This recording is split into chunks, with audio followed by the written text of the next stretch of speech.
u morën dy veta vesh, pra ulën Edi Rama dhe Sali Berisha, vendosën dhe të nesme në parlamentin vendosin ndryshime kushtetuese të cilat e kanë sjell në këtë gjendje që jemi. Pra në këtë moment e ka humbur legitimitetin e asaj, sepse siç thash, ne dy thotë që delegimin e pushtetit, pra ti e delegon pushtetin në mirëbesim. Dhe në momentin që ti këtë mirëbesim timin e keq përdor për interesat të tuat personale dhe politike të grupacionit tënd, atëherë ti nuk je më i mirëbesueshëm dhe nuk munde më të besoj një të ardhme tjetër. Për këtë arsye ka humbur legitimitetin kjo opozit dhe nuk mund të jetë legjitime në këtë bërje. Për këtë arsye kërkojmë që t'i rikthehet sovranit vendimarrja dhe pushteti. Pra të zbatohet pjesa tjetër e kushtetutës, që thot. Pra pavarësisht ofertës që mund bëj Partia Demokratike për t'u kthyer në një shtrat apo në një zë të interesave të qytetarëve në rastin konkret, po thoni që ju do të vazhdoni në këtë grupi organizativ do të vazhdojnë në këtë. Buka e thyer nuk ngjitet. PD-ja nuk e përfaqëson më këtë sepse e ka humbur këtë përfaqësi, e ka humbur vetë, nuk e ka hequr kush. Me vendimarrjen e saj, me ndryshimet kushtetuese, pa marrë gjëra të tjera, vetëm po qëndrojmë te kushtetuta, nuk po hyj asnjë gjë tjetër. Vetëm me ndryshimet kushtetuese të 2009-s. Të bëra në mënyrë të tillë si një marrëveshje mafioze, e ka humbur legitimitetin e popullit dhe nuk ka më asnjë të drejtë ta bëj atë në emër të askujt. Dritan, një nga akuzat që lexova dje, domethënë në lidhje me deklaratën tuaj, është fakti që nuk e përmendët Sali Berishën në ato pikat që Sali Berisha është opozit. Pra nuk është qeveri, aty është kërkuar dorëheqja e qeverisë. Pra, Sali Berisha nuk është në qeverisje, është në opozit. Çfarë do ta përmendim Sali Berishën? Për atë. Pra siç e thash, Sali Berisha është pjesë e kësaj, por nuk aty kërkesat që ka bërë grupi janë maksimale politike. Jo, që janë. Pra, dhe është qëndruar brenda një kornize kushtetuese. Të kësaj kushtetuese që kemi. Dhe kur kërkon, pra në moment që kërkon dorëheqjet e qeverisë, pra ke sulmuar njërin, por kjo nuk do thotë që do të vi tjetri. Sepse ai nuk mund ta zëvendësoj, edhe ai duhet të shkojë në zgjedhje. Pra nuk ka. Pra në momentin që do rriqet qeveria do të bëjmë zgjedhje. Atëherë, vim te pika e dytë, kur do rriqet duhen bërë këto zgjedhje. Aty është përcaktuar që këto zgjedhje do të bëhen pas 12 muajsh, pra duhet një qeverisje tranzitore 12 mujore. Vim te pika e tretë që kërkon ndryshimet kushtetuese, pra në këto 12 muaj do të bëhen ndryshime kushtetuese, ndryshime ligjeve dhe këto gjëra, për arsye se opozita nuk e ka tagrin ligjor ta bëjë atë sepse e ka tagrin ligjor në dispozicion me popullin, po them, përpara popullit, jo tagrin ligjor si deputet. Tagrin moral, po thua. Edhe tagrin moral. Pra legitimitetin. Legitimitetin, okay. Nuk ka legitimitet në raport me atë që kërkon protesta ta bëj. Për këtë arsye, duke mos e pasur këtë legitimitet, për këtë arsye pika 3 në vetvete e parashe edhe opozitën, sepse kërkojmë që të bëhet gjithçka me referendum. Pra në këtë moment edhe opozita është një me pozitën në këtë moment, pra nuk po ja lëm atyre, sepse po shkojmë te referendumi, pra te populli, ta vendosi populli. Në momentin që ti e ke përjashtuar nga ekuacioni në vendimarrje, automatikisht është e përfshirë opozita pavarësisht se nuk është përmendur emri PD, Sali ose diçka tjetër. Dritan, ndërkohë menjëherë pas deklaratës tënde ka patur një reagim të kryeministit Rama ku ju ka akuzuar si një agent i Iranit në Shqipëri, çka legjitimon sipas tij të gjitha akuzat e tij të mëparshme. Nuk ka qenë vetëm Rama, Tauland Balla po ashtu. Si e vlerëson këtë reagim të kryeministrit? Do t'ju sugjeroja juve dhe gjithë dashamirëve, edhe atyre që janë dashamirë të mi, që ta mirë kuptojnë edhe kryeministrin edhe gjithë shpurën e kryeministrit.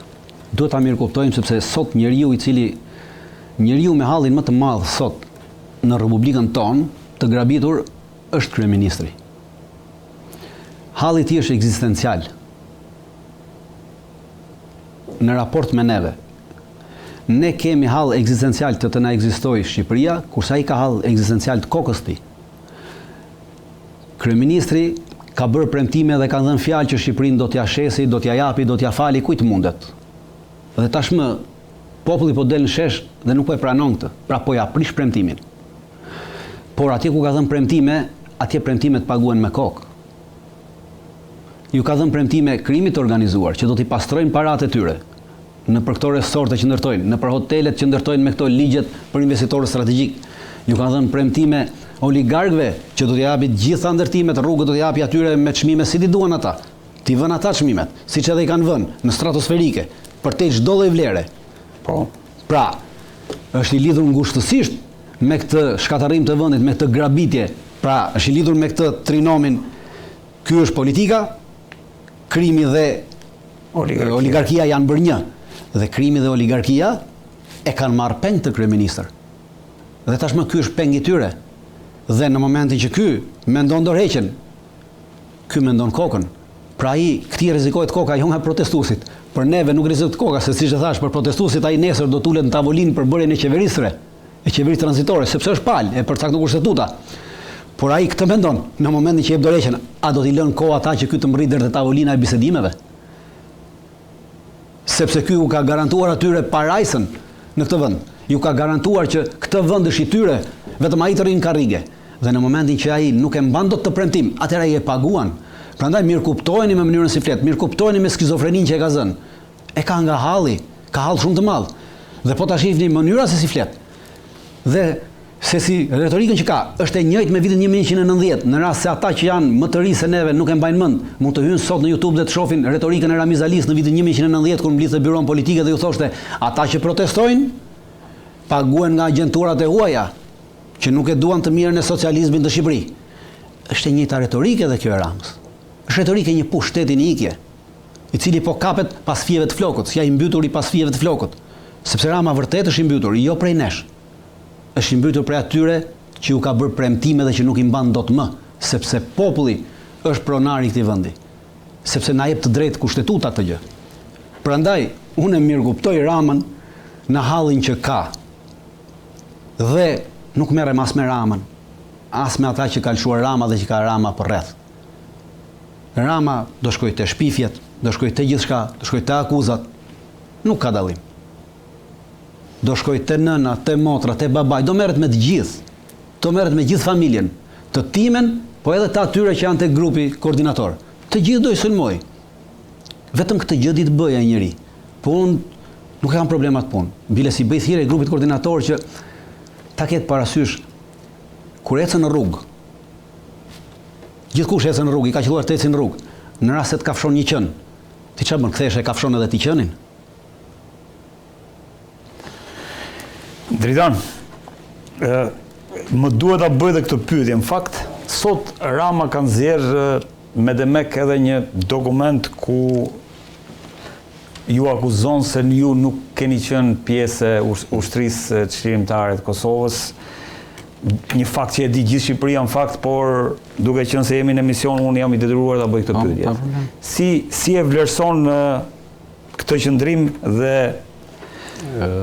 nuk shiko atëre. Po ju dërgoj juve një dokument, sapo ja dërgova, ju them dërgoja një regjist dhe po, kjo është përgjigja që regjia nëse mundet ta shfaqi dhe kjo është përgjigja. Dritan, më duket po, faleminderit regjia, ja ku jemi. Qeveria e përkohshme e Kosovës, Ministria e Mbrojtjes, numër protokollit 9399 080999, Prishtinë, vërtetim. Vërtetojmë se Togeri Dritan Laver Goxhaj ka qenë pjesëtar i UÇK-s gjatë luftës çlirimtare të Kosovës prej 1 marsit 1999 deri në fund të luftës me detyrë komandant batalioni. Ministri i Mbrojtjes? Ministri i Mbrojtjes, kush është Dritan? Azem Sylla. Azem Sylla. Dhe është edhe ratifikuar nga Republika e Shtetit Shqiptar. Shërbimi informativ i shtetit. Shërbimi informativ i shtetit, okej. Besoj që nuk duhet koment tjetër për këtë. S'kam që komentoj është. Dritan, falenderoj shumë që të kisha. Ju faleminderit edhe ju. Në këtë pjesë të emisionit është bashkuar me mua profesor Sazan Guri. Profesor, kënaqësi që të kam. Tjetër, edhe unë kënaqësi që komunikoj me ju. Profesor, ka patur zhvillime të rëndësishme në raport me protestën, të shtunën ka qenë ndër protestat më të mëdha që është parë, por së fundmi protesta ka dalë bashkë me, le të themi, me një grup i cili organizator dhe cilët kanë përpiluar një listë me 5 kërkesa që e ka lexuar ish ushtari i Ushtrisë Shqiptare të Kosovës, zoti Titan Goxhaj. Si e vlerëson këtë zhvillim të protestës? Unë i takova dije dhe pardije, edhe zotin Dritan edhe shumë të tjerë, që ishin kjo pjesa e grupit organizues brenda një kornize me një podium me karike ose dhe me të vërtetë mua më lënë përshtypje shumë të mirë në përgjithësi gjithë protesta, si nga më të bukurat në vendin tonë, po ndoshta edhe në Europë. Qoftë se kemi parë protesta si në Francë, në Greqi, me dhunë, se protesta, ose edhe ne vetë në formën e opozitare, kështu jemi organizuar, protesta dhe kështu e mësuar, protesta me një farë dhunë e brenda. Ndërkohë që një protestë civile, me kërkesa të qarta, kërkesa të sakta, me njerëzit e dur, tek tuk mund të ketë edhe në rryma, që është normale, për një protestë pa udhëheqësa, pa parti, pa lider, është normale që të ketë edhe rryma dhe në rryma, por e përgjithshme aty mbizotron fryma shqiptare. Dhe unë vetë zoti Dritan dhe shumë prej tyre kam dirë edhe respekt ndaj vetvetes, mënyra se si kanë komunikuar, por edhe unë vetë i mbështes në këtë moshë që jam, në këtë eksperiencë që kam, që do ta them nga vazhdimi i emisionit se si do i mbështesim. Dhe ishte gjëja e arritur që për 21 ditë tregon një pjekje kur del veza nga pula. 21 ditë do ti. Shumë mendime kur thot doktori që bie me trut vogël, për 21 ditë do flasim. Edhe protesta, ky ligj natyror, është fare kuptueshme që piqet njerëzit, shikojnë një tjetrin sy, bën një organizim, dalin me një kërkesë sa ligjore, aq juridike, aq e kërkuar nga vetë qytetarë. Kështu që unë e mbështes protestën, mbështes lëvizjen fuqishëm. Jo e mbështes thjesht një intelektual, megjithëse kam shumë sugjerime dhe vërejtje për intelektualit që këta që janë diku pedagogji, diku profesora, jashtëzakonisht pak ka.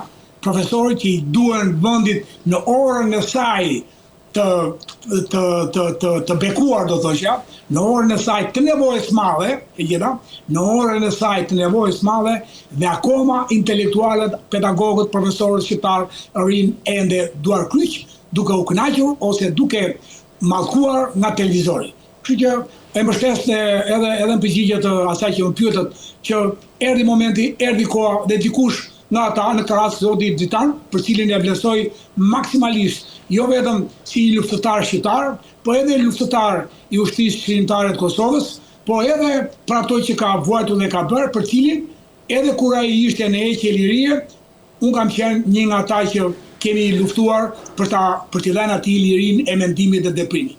Ndërkohë, si e vlerësoni reagimin e kryeministit Rama në raport me këtë zhvillim të ri për sa i përket protestës?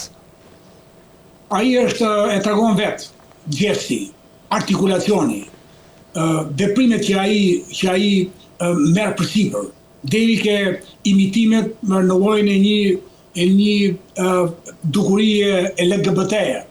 Pra, në një moment caktuar nuk di kush është. Në një moment caktuar nuk di çfarë thot, por mundohet lozi teatr akoma. Në vend se të pranoj gabimet e mëdha që ka bërë ndaj popullit shqiptar, dhe jo vetëm ai, por bashkë me të tjerët, ai thellon gabimin duke i kundërvënë edhe më popullit shqiptar.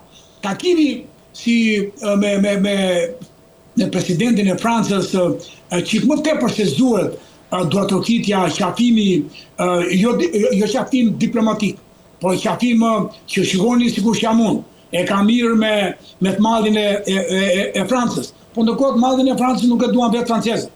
Unë që jam këtu në Bujtin që po të flas ty, që vinë 2.000-3.000 turista në ditë deri ke shtëpia ime në Magalen të Beratit, ku 3 çeregu apo gjysmë e tyre janë francezë, ata e urrejnë në maksimum. Dhe ky vetë takohet me presidentin francez, e takon në një mënyrë spektakolare për të thënë që unë jam i fort, kam mbështetjen nga të fortët dhe bënë kërshëri me popullin e vet. Kjo është shumë e dhimbshme. Në vend se të bëj një zbutje, një dalje, një gradualitet që një farë pranueshmërie të shkuarës vet, ai bën të fortin dhe deri në disa raste edhe agresioni. Si për shembull, rasti që ai thurr fjalë për Ditan Goxha, ai është agresion. Ai e ka bërë dhe me mua këtë gjë, po jam menduar ta jetë në gjyq. Ndërkohë kam porosira dhe këshilla që mos e nënvlerëso se nuk di ç'bën. Fale o Zot se nuk di ç'thot. Edhe unë do t'i lutem Zotit Dritan dhe kujto tjetër që ai merret, lera se nuk di çfarë duke bërë. Do vi momenti ku ne mund të ballafaqohemi në gjyq pa na tremur unë për vete. Pa mu tremur syri fare ti. Që të ballafaqohemi me Edi Ramën edhe në çështje gjyqësore për prishje të imazhit, për prishje të dinjitetit, të cilin e kam dinjitet fizik të trashëguar, po e kam dhe personal, dinjitetin të formuar për 50, 60 apo 70 vjet. Kështu që për këtë lloj prishje imazhi që ai kërkon të bëj, pavarësisht se ecën apo nuk ecën, unë do ta jap një ditë në gjyq, po sot ja kanë gjen aty. Profesor, ndërkohë kanë dalë pak a shumë edhe ato 5 pikat kryesore që grupi organizator kërkon, lidhen me dorëheqjen e qeverisë Rama, lidhen me një krijimin e një qeverie tranzitore, me një referendum të madh për ndryshime kushtetuese dhe pastaj zgjedhje ku e fundit fare mbetet anulimi i ligjit për investitorin strategjik e gjithçka që prodhoi atë që prodhoi. Si e vlerësoni këto pikat protestës dhe bashkë kemi folur, do doja shumë se dhe ju si Akademi e Rrënjve tona keni përpiluar dhe përgatitur diçka në formë sugjerimi sigurisht për atë që tashmë duhet bërë. Po, së pari njerë e vlerësoj në maksimum që protesta arriti në një bost ideologjik, në një që do shërbej bazë e një programi për çdo lloj le temi qeverie apolitike kalimtare. Kjo është shumë veta e quajnë dhe qeveri teknike. Po, kjo qeveri teknike që është konsumuar si term mbasi është përdorur një herë, për ne, si Akademi e Rrënjve tona, do ketë një përkufizim qeveri kalimtare apolitike. Sepse po qetë qeveri teknike, të rrasa i disa teknicien të PS-s, disa teknicien të PD-s, ndërkohë që qeveri apolitike do të thotë një person që është teknicien, po që nuk është marrë me politikë deri më sot, që nuk ka njolla politike deri më sot, dhe kjo është përkufizimi më i saktë i një qeverie tranzitore në gjuhën moderne, por kalimtare në gjuhën shqip. Dhe me atë që u pyetët, unë bie totalisht dakord. Ato janë 5 pika shumë të rëndësishme që përbëjnë thelb ideologji, përbëjnë doktrinë, përbëjnë jurisprudencë. Pra me vërtet janë 5 pika, po nga secila prej tyre buron një doktrinë e tërë, që quhet reformim zgjellor, që quhet reformim kushtetues, që quhet reformim juridik, që quhet reformim ekonomik. Në këtë kuptim, Akademia jonë, me që më ngacmove, edhe ju do jeni i pari televizion, i pari person, sepse ne do ta shpallim duke filluar nga nesër pas nesër dhe ndoshta të premten, e kishim menduar ta shpallim pikërisht këtë televizion juaj, me që kemi emisionin Rrënjve tona, dhe zotrin Stepan Pingu si president, Edi Fred Balaj si sekretar i përgjithshëm i kësaj akademie, edhe unë si drejtor ekzekutiv, të pjekur jo vetëm me akademinë, këto lloj programi, këto lloj qasje në mbështetje të doktrinës që shfaqen brenda protestuesit, dhe e lam vetë që ta shfaqin ata të parët, dhe ne bim mbështetës.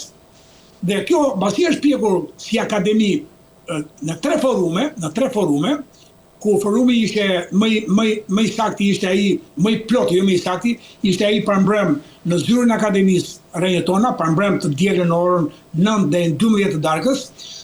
Dje dhe sot kjo është thurur me shkrim, dhe pikërisht të premten do jepesh ke emisioni që ne kemi në TV-ja Rrënjve tona, por me që ju ngacmuat, atëherë unë po e them në vija përgjithshme, sepse në vija të detajuara do quhet kur unë sot do t'ja unis këtyre 40 personave, që nuk janë vetëm Akademi e Rrënjve tona, po janë edhe shoqata, si Lidhja e Prizrenit, shoqata të ndryshme anëtare kulturore, janë dhe individ të shquar, që do t'a kthejnë mbrapsht më të plotësuar, me presën e saktë, me pikat e sakta, me pika ndijit të sakta, dhe atëherë quhet zyrtar.